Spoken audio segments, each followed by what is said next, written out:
When I first came back to Louisiana 10 years ago, and I went on my first plantation tour, I noticed that there was no mention of slavery. Maybe a mention of a servant here or there. I feel like I'm being called by the ancestors to tell their story. I can almost envision people working in the fields, and I can hear their voices. If I had my life to live over again, I would die fighting rather than be a slave. But in them days, us didn't know no better. All we know was work and hard work. Make no difference if we wanted to or not. Robert Falls. As I visited the old cemeteries along the River Road, I noticed that many of the headstones and markers dated people born before the Civil War. And I also realized that many of these black cemeteries were very close to the plantations.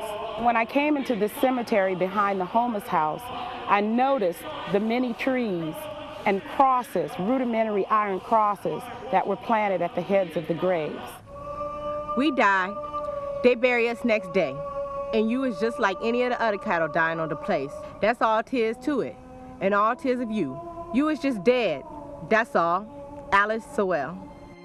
Downriver from Homeless House, on the grounds of Tezcuco Plantation, Kathy Hambrick opened the doors of the River Road African American Museum on March 12, 1994. On Mother's Day, 2002, the 147-year-old main house of Tezcuco Plantation burned to the ground. Fortunately, the outbuildings were spared, including the museum, housing a rare repository of artifacts relating to slavery. A lot of people haven't wanted to look at this side of our history. I realized the other side of the story needed to be told. Some people think it's strange that I'm involved in preservation and trying to save all of these old buildings.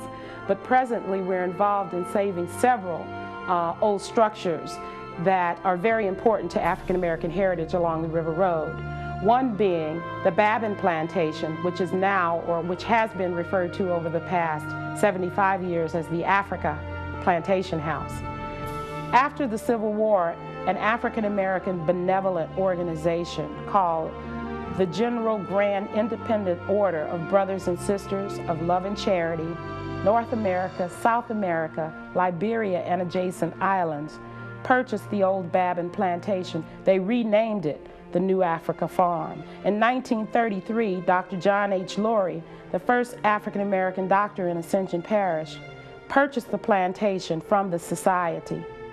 Between 1933 and 1973, the Africa Plantation was the home of Leonard Julian and his family.